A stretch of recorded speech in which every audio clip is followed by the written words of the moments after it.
Good morning, CSL family. We're so glad you're here. If you're online, December 13th, we're celebrating December and the holidays. Happy birthday, Michelle, at home. And we get to be entertained by Miss Blazing Kelly. So give them a hand. All right, Ava, where the love is. Are you ready?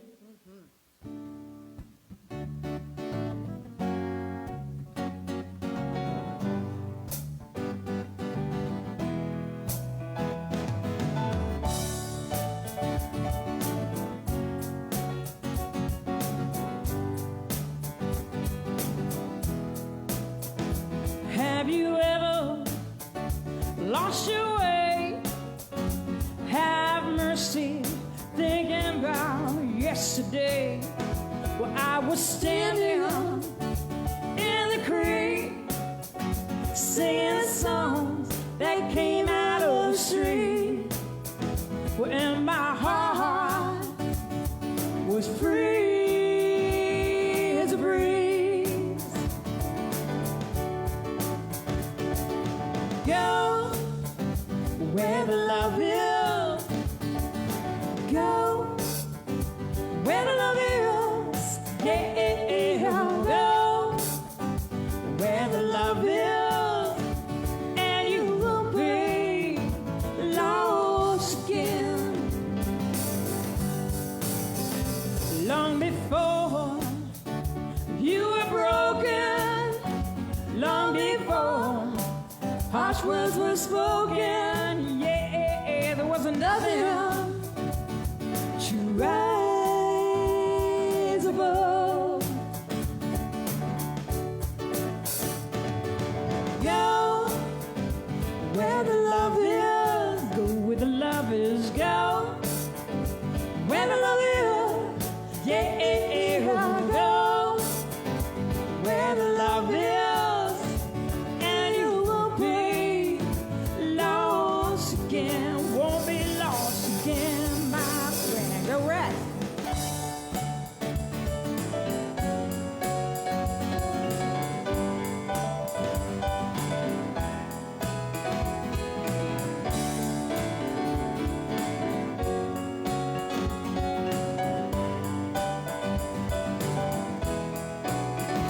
Have you ever gone astray? Road weary, all out of faith. Well, have you ever lost your way? Go where the love is, go where the love is, go where the love is, yeah, go where the love is, and you won't be lost again, won't be lost again, my friend. Go where the love is, go where the love is, yeah, go where the love is, and you won't be lost again.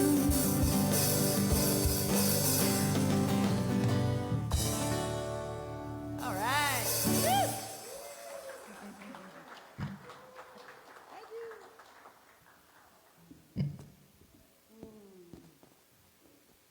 Good morning. Good morning. Good morning. Good morning. Am I on? Okay, so let's talk.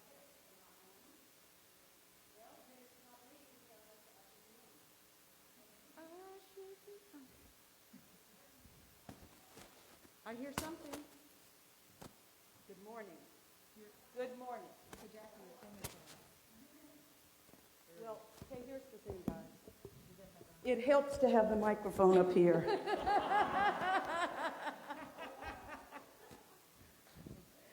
It's not my fault. I had a Macintosh computer that said that to me all the time. I'm serious. I'd put something in it wrong and it would say, it's not my fault. Good morning. Good morning. I'm Reverend Jackie Holland, the senior minister here at the Center for Spiritual Living. And I thank you for being with us. Those of you who are with us on Facebook Live, they are at home comfortable in your pajamas, drinking your hot chocolate or whatever, waiting for the snow. I'll let you know when it starts out there, everybody, okay? Because I can see out the windows. And for those of you who are here in our sanctuary, we're so glad to have you here. Judy, hello. We're so very happy to have you with us this morning, celebrating with us, socially distancing, keeping your masks on, taking care of each other during this insane and crazy time. Thank you so much for being with us. You have already heard the amazing sound of Blaze and Kelly. Let's just give them a hand. Blaze and Kelly, of course, are one of the few musical groups in town that are still performing around Boise and the Treasure Valley. Do you have something today? The 365 at the Riverside Hotel. That's really the only show that we've been doing. Mm-hmm. 365 at the Riverside Hotel, and I can testify that they have very good social distancing and all of the things that you might be concerned about. What time should they show up? We do 5 to 8. 5 to 8. So let me just say this.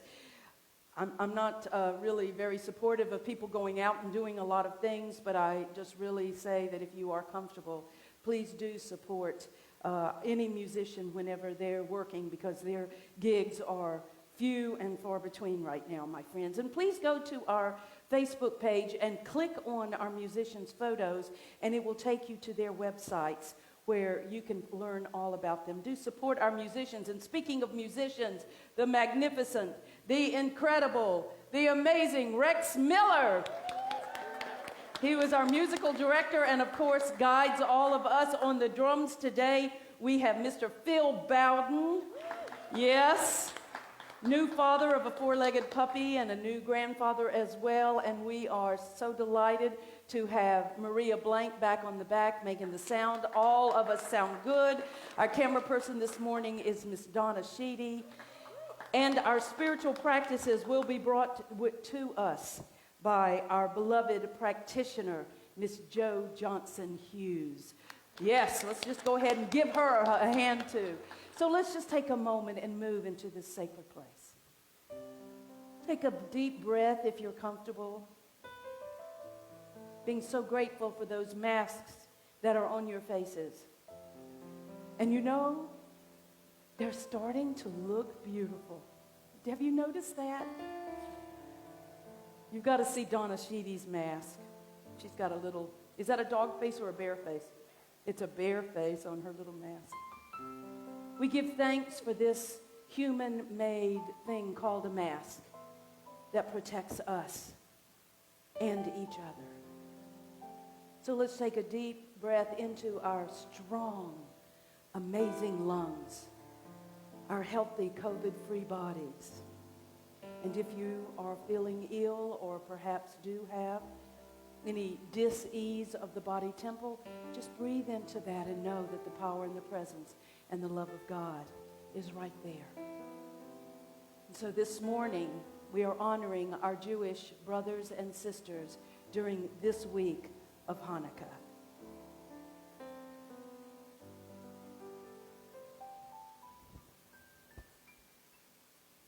Morning, everyone.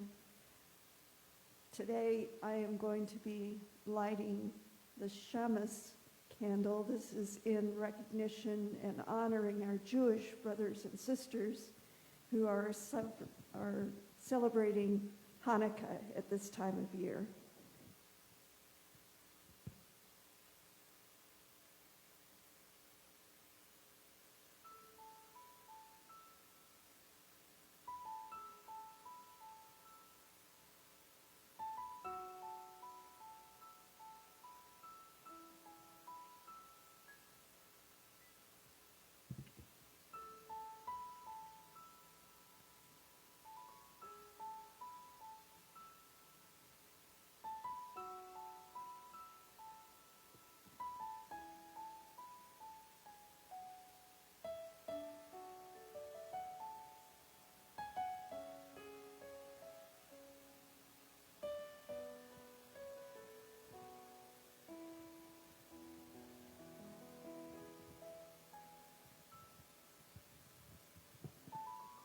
It is my honor to introduce Joanne Zimmerman, who will light the world religions candles from the Shamus candle. In religious science, we perform this ceremony to acknowledge that all people and all faiths come from one great universal presence, which we call spirit. In lighting these candles, we honor the one family of humanity, made up of over 4,000 religions and spiritual traditions throughout the world. We light the first candle to honor Judaism, which teaches there is only one God, and that religion isn't one aspect of life, it is life. We light the second candle for Christianity, where letting go and letting God is grace and humility personified. Christianity accepts this as a liberating and beautiful experience. We light the third candle in honor of Hinduism, honoring the path of knowledge, action, and devotion.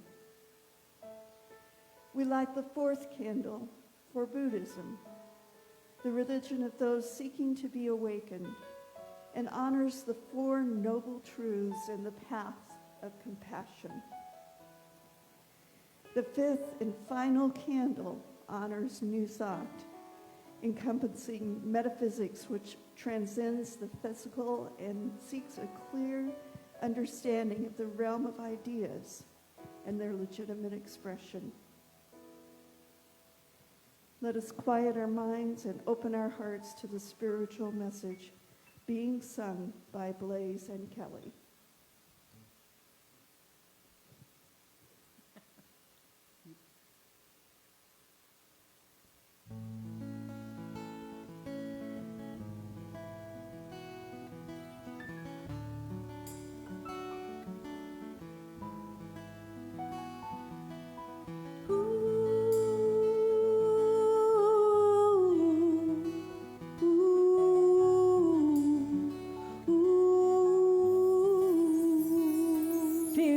Wind blow scatters all these leaves like paper rain.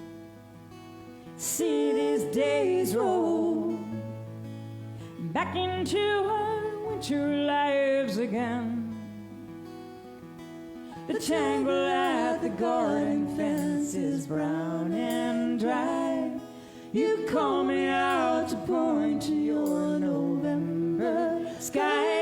I must have been Gandhi, a Buddha, or someone like that. I must have saved lives by the hundred. Everywhere I went, I must have brought rest to the restless, then the hungry too. Must have done something great to get to have you.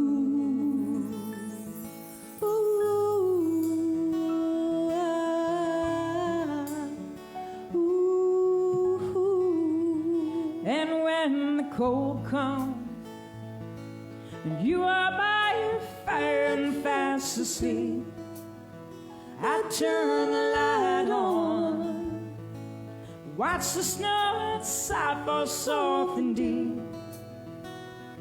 And when the winter morning shines all white and blue, we'll watch the dogs run through the fields like children do. I must have been Gandhi, a Buddha, or someone like that. I must have saved lives by the hundreds. Everywhere I went, I must have brought rest to the restless, then the hungry too.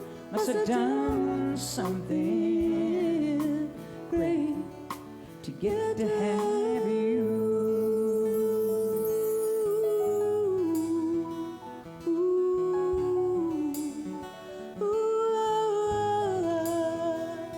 I suppose stranger things have come to pass. Many a forest I can't see. I was so down and lost and fading fast. How did you find must have been Gandhi, a Buddha, or someone like that. I must have saved lives by the hundred. Everywhere I went, I must have brought rest to the restless, then the hungry too. Must have done something great to get to have you. Oh, I must have done something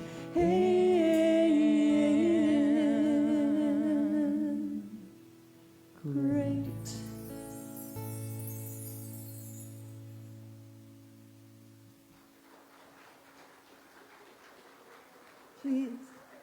Please join me in prayer. In this sacred place, at this special time when we're gathered here together, recognizing that we exist within the infinity of God. There is no place where we can go, where we can be, where God is not. Great creator of all things, nothing exists that did not exist first in the mind of God. And knowing this same presence, this same God is all that there is, I know that this same God exists within me. It is the essence of me, in never separated, always there. And what I know for myself, I know for each and every person hearing this message today, that we are all united in the same mind and the same source, which is spirit, and therefore can never be separated. And so from this place of unity, I speak my word now for today's service, blessing it and every single person who is part of it, including those who are here, our family, our source of comfort and compassion in this place. And I speak a special word for our dear Reverend Jackie Holland as she brings forth the message that Spirit has given her to share with us today, knowing that it is just what we will need to hear for this coming week. And so I give thanks for the truth of my word as I release it into the law. And so it is. Please give a warm welcome for Blazing Kelly. Thank you so much. So good to be playing in front of people. Here's a song called Queen of Christmas I wrote for my mom.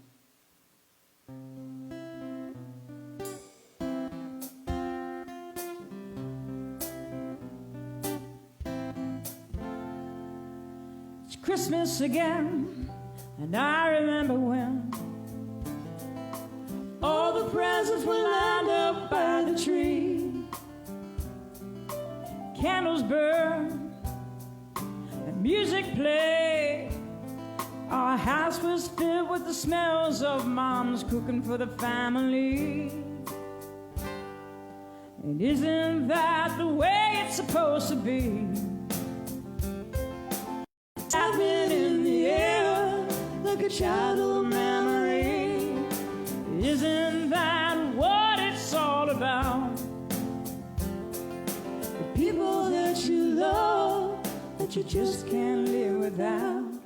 Now Mama was the queen of Christmas, and it's been over a decade since she's passed.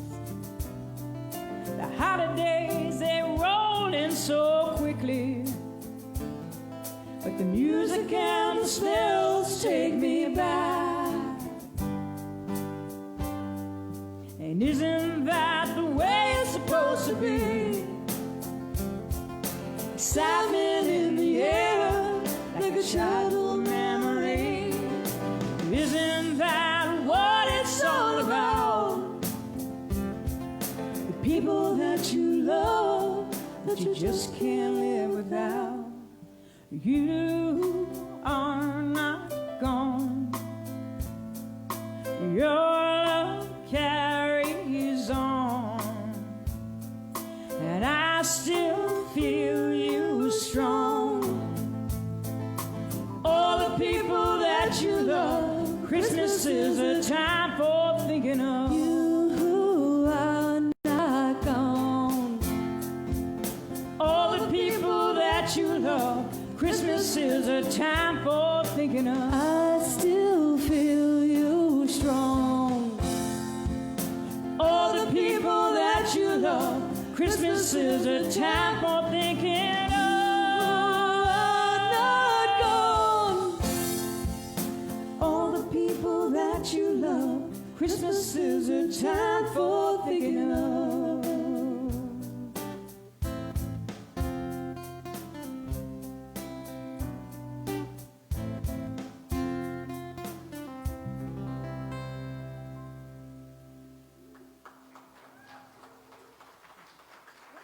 Oh, Blazin' Kelly, ladies and gentlemen, give them another hand. Yes, yes, yes, yes, yes. So good morning. There must have been a big sale that year on flocked Christmas wrapping paper with dancing reindeer, because that's what she had wrapped everything in. Underneath the Christmas tree that year, there was a herd of them circled underneath the live, green, real Christmas tree that had been cut down in the mountains of North Carolina just days earlier. You older folks in the room and on the camera will know the tree I'm talking about.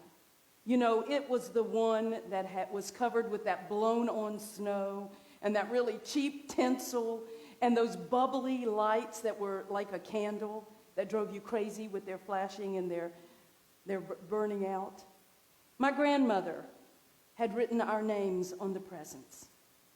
To Greta, to Jackie, to Karen, to Frida, to Dennis and Susan, to Wayne and to Kim. To all 8 of her often naughty but always treasured grandchildren, my grandmother had lovingly wrapped presents and written our names on them. Try as hard as I can, honestly, I do not remember what the boy cousins got that year, what they ripped into their presents. I don't remember. I say Christmas morning because we always opened our presents early in the morning. We would rush downstairs in our pajamas with freezing cold feet, bedroom hair, and giggling so loudly there wasn't any adult that could have stayed asleep with all 8 kids rushing to get their Christmas presents. But there's no forgetting sitting on the green shag carpet in my grandmother and my papa's living room. It was a living room that had the big picture window that overlooked the creek as you just sang about, and it overlooked her beautiful, much treasured garden that blossomed all summer long with amazing flowers. On the wall in this living room was a picture of Jesus with his blue eyes and his light skin. He certainly had to be a Southern Baptist if his picture was hanging in my grandmother's living room. And all around us, there were framed, outdated pictures of the grandkids with their pasted smiles on their faces, and how we hated looking at those. Around the room, there were tables that were covered with red and green crocheted dollies and bowls of hard Christmas candy and nuts that had to be broken open and eaten. This was Christmas in my house, in my grandmother's house. There's no forgetting my grandmother's creaking knees as she handed all the girl cousins their brightly wrapped presents with the big bows on them. And my sister Greta and I quickly opened our presents. We were the ones with no patience. We quickly opened our presents, and some of you remember this story from 2 years ago, that we held up these red and black striped sweaters that had these plastic pearls that went all around on the front of it. You know, it really was the original ugly Christmas sweater, only they weren't meant to be ugly at all. They were meant to be the real thing. I remember standing there, not saying a word, with this picture, with this smile pasted on my face, not saying a word, no words, just trying to breathe. What does a selfish 12-year-old say when holding up a sweater that she would never in her life wear, even on the coldest day in Iceland? Of course, I really didn't know about Boise then, but still. What was a 12-year-old girl supposed to do? But apparently my grandmother could read the minds of her grandchildren very well, because she said, oh honey, we can take them back. I have the receipts from Sears and Roebuck. It's true. I'm telling you true stories here. She was already getting up to go get the receipts. We can take them back, she kept saying. We can take them back, and then you girls can get something that you want. How did Christmas become something that we can return on December 26th? When did Christmas become something, a time that we can forget that with every gift comes a piece of the giver's heart? When did it happen that the true meaning of this holiday got to be more about stuff and less about love? When did Christmas become more about what we want and not what the giver wants to extend? I've spent a lot of time walking down memory lane this year. As you know, I'm packing my house and doing all kind of crazy things, looking at ornaments. And I've been thinking that maybe we should do the holidays in a new way. If it's not too late for you, after all, you only have 2 weeks to do what I'm going to ask you to do in the next few minutes. If it's not too late for you, maybe we should go against all the silly expectations of the season. Maybe this pandemic has stood for something. Maybe it has really come for a reason. Maybe it's here to give us time to rediscover the true meaning of the holidays deep within us, deep inside of us. Maybe it's time to turn Christmas upside down this year. I read the story about a minister who described an experience he had one Christmas. He was shopping and he accidentally bumped into a lady spilling her gifts, her packages in all different directions. He quickly helped her pick up her packages and apologized profusely. She replied in great aggravation, "Oh, how I hate Christmas. It turns everything upside down." The minister said quietly, "That's just what it was made for. That's what it's supposed to do. It's supposed to turn our world upside down." So maybe it's time to turn our Christmas, our Hanukkah, our Kwanzaa, our winter solstice, our New Year's celebrations upside down this year. Maybe it's time. And why not? Isn't this time supposed to be about a 12-year-old girl who was afraid, but who listened and surrendered and trusted in God? And then she had the bravery, the courage to bear down and give birth to the great example, a baby boy that grew up to be a grown man whose life would change the world and would teach us peace and oneness. Isn't this season supposed to be about the story of one man who resolutely stood beside his pregnant, not yet wife, who had confessed big with baby that was not his? But Joseph showed us all how to stand up to the traditions of his tribe, of any tribe, and the times that we live in. He modeled bravery as he radically and courageously changed his life so that he could stand up and protect the people that he loved. the beloved Mary? Are we as people any less called on to protect the people that we love right now in this pandemic? I ask you, do you really think wearing a mask in any way compares to being stoned for something that you believe? I say it's not even close. Isn't this the season when the story is all about the creator of the universe who put on flesh and curled its deity in the grasping tiny little hand of a baby? And God has been revealing itself through humanity since the beginning of time. We just didn't know it. Spirit expressing in and as each one of us. We just didn't know it. The founder of religious science, Dr. Ernest Holmes, wrote these words about the holiday. He said, "Christmas is here, and again we are celebrating the greatest event of history, the birth of God-man, God-woman in the human soul, the incarnation of the living Spirit in you and in me." Now that was turning something upside down. That was turning this idea of the Creator that has always been something separated from us. That turned that idea completely upside down. Maybe when we're being called on to turn things upside down, maybe we look at the symbols of the holiday and it's time for us to look at it in a new way. And why not turn our worlds upside down right now? Why not start with the manger scene? I tell you, I've came across a reading that made me laugh and it made me think. And so I'm not even going to try to, I'm just going to read it to you. It's by an individual by the name of Joe Kay from about 7 or 8 years ago. And he's talking about the nativity scene. And he titled it Weird Nativity Scenes. He said this: "Figures in nativity scenes are pretty weird, aren't they? This is true of most manger scenes, whether we're talking about the ceramic one under a tree or the statuesque one in a church or the plastic one on a lawn. First of all, there's Mary, always looking fresh and calm and full of reflection, which is quite impressive when you consider that she just gave birth without a spinal block. Spinal block, is that the word? Okay, thank you. We have a midwife up here. Then there's Joseph doing some kind of man thing off to the side, holding a lantern or a large stick. He looks totally composed too.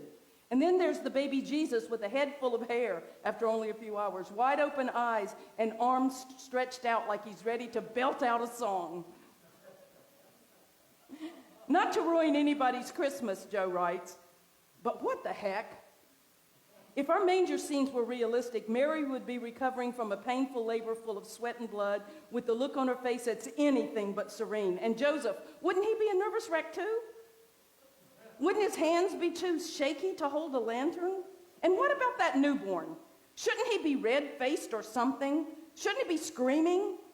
Shouldn't his eyes be closed, clenched, and wisps of hair stuck to the top of a head that's still oddly shaped from all that pushing? Instead, we've sanitized the manger scene.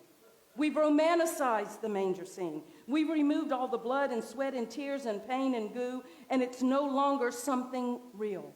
We've left out all the messy parts, the "oh my God, what now" parts, the "I'm screaming as loud as I can because it really hurts" parts, the "no, I've stepped in the animal droppings" parts. We've left out life. Our manger scenes depict a far different story than the ones written 2,000 years ago.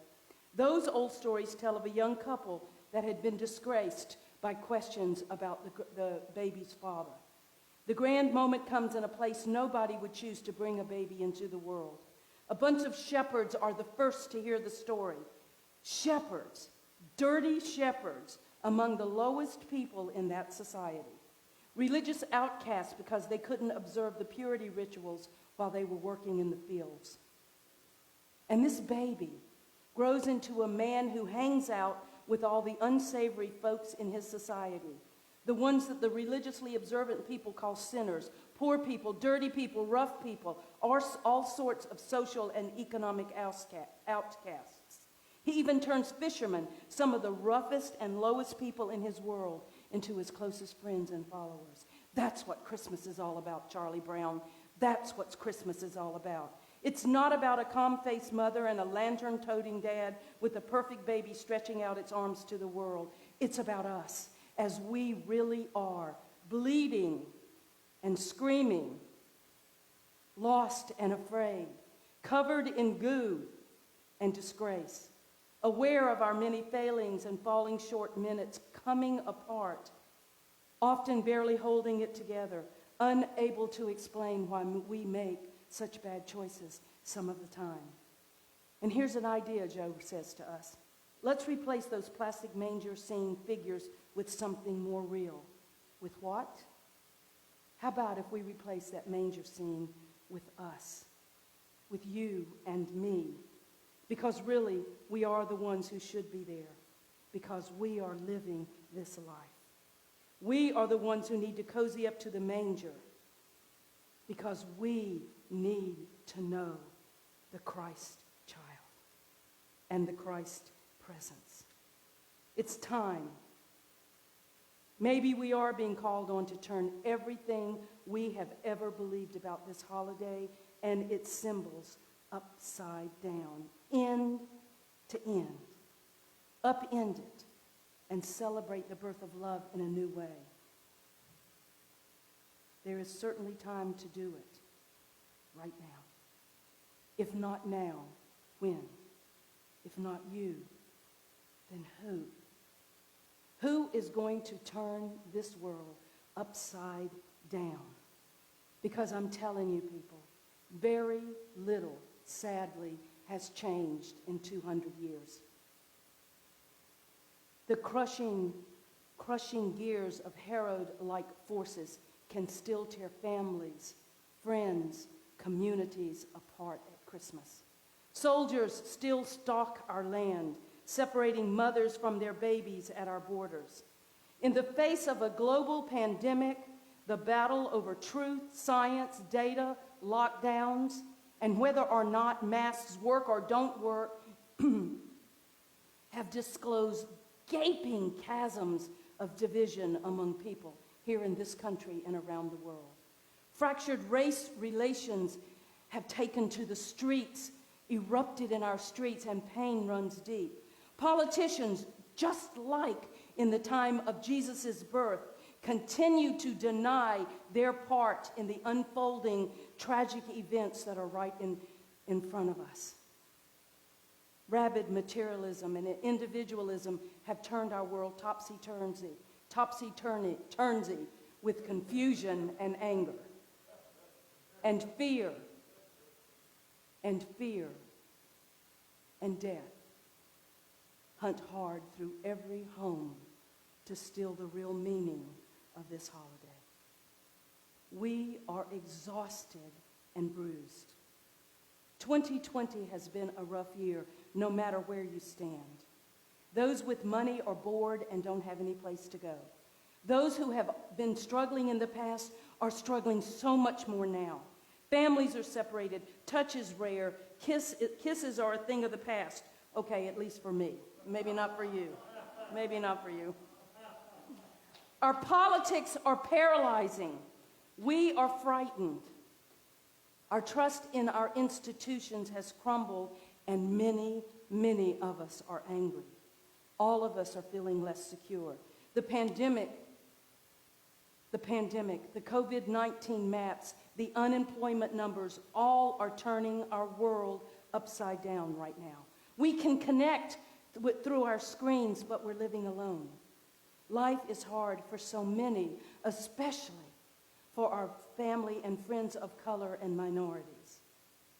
We've become angry at our neighbors. We've become distrustful. We believe that somebody out there is robbing us of our health, of our liberty, of our prosperity, and of our way of life. Instead of celebrating others, we've become resentful and even afraid of them. Because of them, we're unhealthy. Because of them, we have to change our lives. Our leaders continue to dither over foolishness, and we are all suffering. Just as in the days of old, wise men and women continue to seek the light. We continue to look for the light right now. And often we will travel long, arduous distances to find that light. We will study, we will seek, we will search to find the light. Yet even after finding it, like those wise men, still they go home a different way. You remember the story. They found the Christ child. And instead of facing the Pharaoh, instead of facing the leadership, they went home a different way so that they could remain silent in the face of injustice, of racism, of pain, and even death. Over 200 years later, even after finding the Christ consciousness and the light, those kings, those 3 men, although the Bible never really tells us how many, chose personal freedom over oneness and standing up for other people. And today, as our leaders refuse to mandate masks, we metaphorically sneak out another door, afraid to speak up, just wanting to get through this, just wanting not to argue with people. How are we any different from those people with those wise men present? There isn't enough gold, incense, and myrrh to compensate for failing to love one another. There's not enough gold coin in any realm of this world for our failure to do everything we can to take care of each other during this time. To take care of friend and foe, stranger and family alike. There is not enough excuse or compensation to support us in that failure. 2020 could well be remembered as the year of resentment, of hopelessness and fear. But we do have a small window of time to change that. In 100 years, how do you want the year 2020 to be described? As hopeless, full of resentment, fear, and death? Or do we want to have this year described as the year where we finally came together, in spite of our political differences, in spite of our lifestyle differences, instead of where we live or who we live with or what we do, in spite of all of our differences, it can be the year that we stand up for truth, the year that we opened our hearts, that we remembered that we are our brothers and sisters' keepers. That's how 2020 can be remembered. But it will not be remembered that way if we continue to do the same things that we are doing in this moment. Faith leaders across our state and our nation are being asked to address you today as people that hopefully you trust and that you believe, that we have in our heart the best interest of all of you. So I am speaking to you today, and I'm saying we can change this, but we must wear masks. We must socially distance. We must stay apart. We must care about each other in a new and a different way. The question is, in this upside-down world, how can we remember that we are all related to each other? And how can we move into oneness? Because I know that there is light in this darkness. I truly, truly believe that better times are coming as we move forward into a future that is bright with infinite possibilities.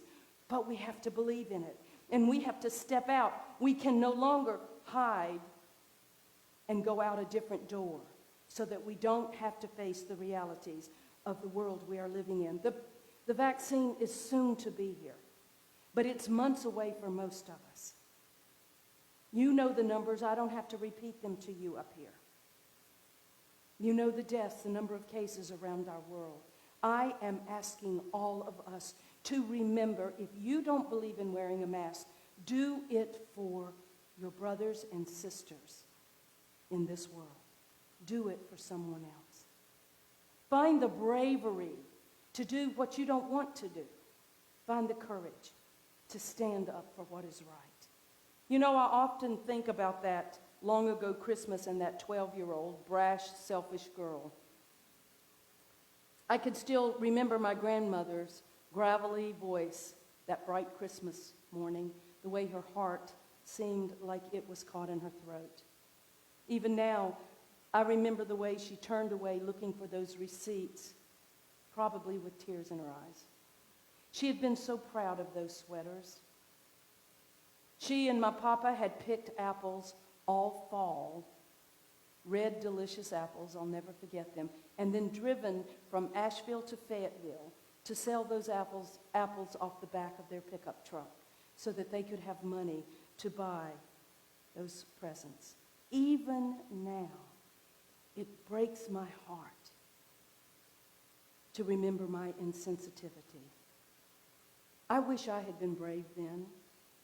I wish that I had known how to put my arms around my grandmother and tell her that I was sorry. I wish I had known enough to tell her that what really mattered was that people being together was what mattered, not what people bought for each other. I wish I had known then what I believe now, that Christmas is about seeing the Christ presence in every person, those that you dislike. It's about seeing the Christ consciousness in the neighbor that we're tempted to be offended by, in the politics that offend us every day, by the people that we're offended by the points of views that we are offended by. That Christmas, the holidays, however you celebrate it, are about the Christ consciousness, seeing it, the presence of good, the presence of the Christ presence in everything and everyone. I wish I had known then that the greatest gift we can give at Christmas time is the greatest gift that we can give anytime, all year long. The gifts of love, the gifts of grace, the gifts of acceptance and compassion, the gift of sacred presence. Sacred and holy presence. I wish I had known then, as the pandemic is teaching us now, that time together is too short to waste on expectations and ego. I wish that 12-year-old girl had learned compassion, or at least a little tact, but she had not. I so wish that she had had even a small inkling about what this holiday was really about. But I did not. I did not. My grandmother, Gladys Reimer, would be buried in the old graveyard in Asheville, North Carolina, for many Christmases before I would finally figure it out. Christmas is not about stuff.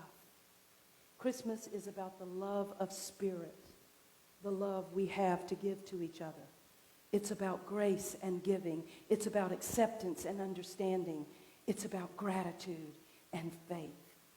It's mostly about honoring our uniqueness within our oneness. Our uniqueness within our oneness.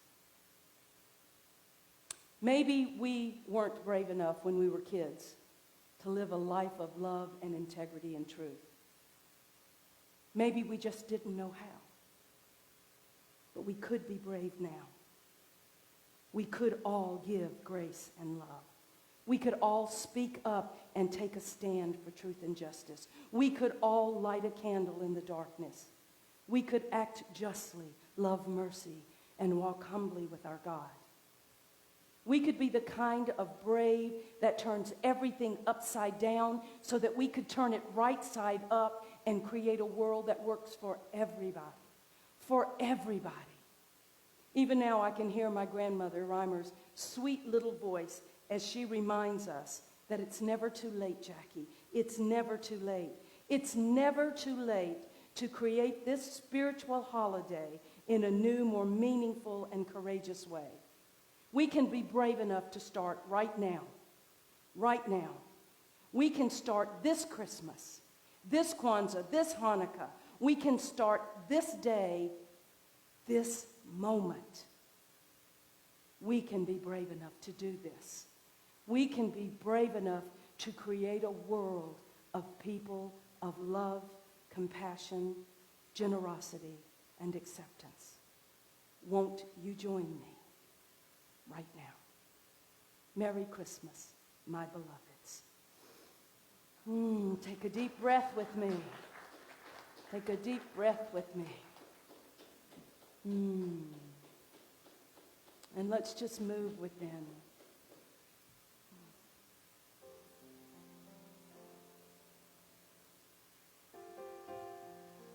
If you're in the sanctuary, I just want you to turn to someone and give them a slight bow. Look in their eyes. Remember the holy, sacred presence. Namaste.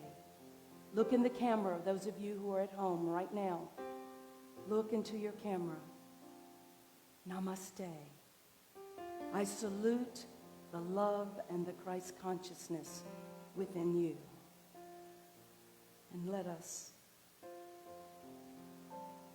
just move to that sacred place of presence. This week, our Jewish brothers and sisters celebrated Hanukkah with a spirit of common purpose. For 8 days, they will light lights against the darkness. They'll eat food, they'll sing songs, and they'll celebrate. They will celebrate with hope for the future. Hope for the future. Rabbi Jonathan Miller from Temple Emmanuel in Birmingham, Alabama, wrote this yesterday, and I offer this to you as our prayer today. Rabbi Miller says, Hanukkah 2020, 5781 is here. And inside our bubbles, it is harder to feel the celebration of our people's historic victory. But our people's victory throughout the ages is not so much to celebrate our moment of power, but rather our unity over resentment, our common purpose over partisanship, our hope over fear. Let's be hopeful this dark Hanukkah. Let's be hopeful that our lives will return to normal.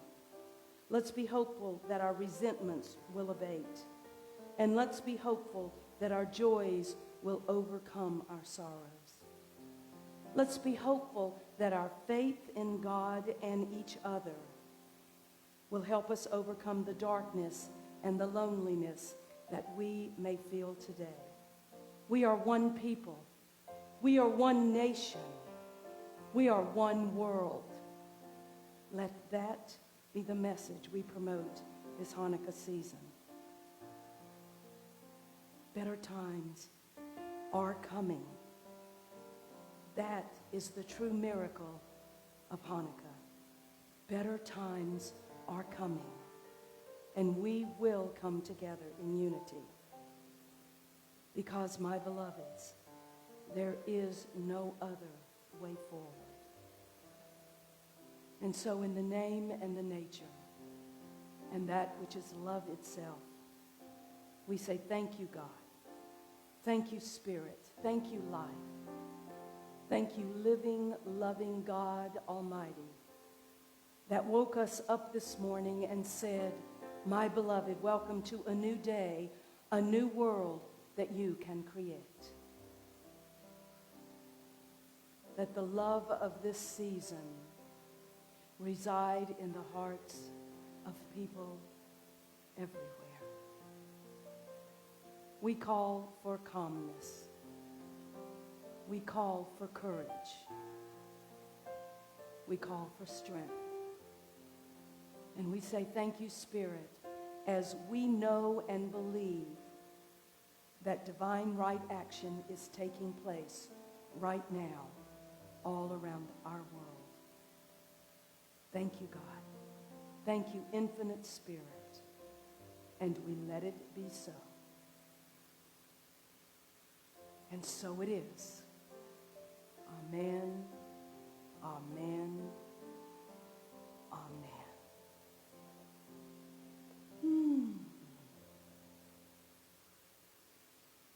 Amen. Take another breath with me. And right now, right where you are at home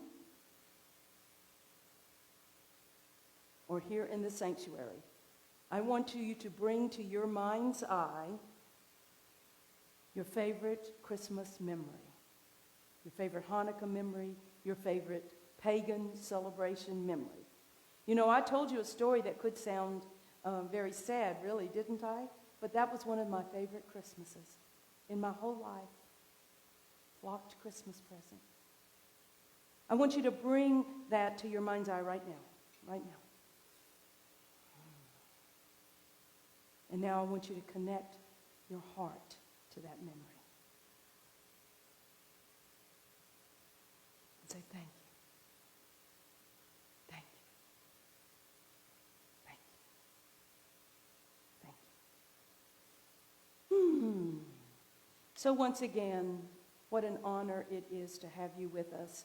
Those of you on Facebook Live, just let us know where you're from. Drop us a statement of some type. You can ask for prayer right there on the Facebook Live feed, or you can go to prayers at cslboise.org to receive prayer from our practitioners. Our practitioners are right there watching with you online, and we'll pray with you. If you just say, call me, they're putting their phone numbers up for you. Feel free to call our practitioners right this minute. Whatever you're doing, call them and get prayer. For some people, this holiday season can be a little difficult. For others, it's a time of great joy. If it's a time of great joy for you, then I say call a practitioner in this church and get a prayer for continued great joy. If it's a time perhaps of difficulty or some sadness, call one of our magnificent practitioners and receive prayer, or just to have a voice to listen to. I want to tell you that in the next 2 or so weeks, you will be receiving what we're calling heart-to-heart connection calls from the practitioners of our church. So please do pick up the phone, even perhaps if you don't recognize the number. We know they will leave a message for you. The purpose of this call is simply to connect with you during this holiday season, to offer to pray with you or to hold you in anything that you would like to be held in. It's just a moment that you can connect with your CSL Boise spiritual community.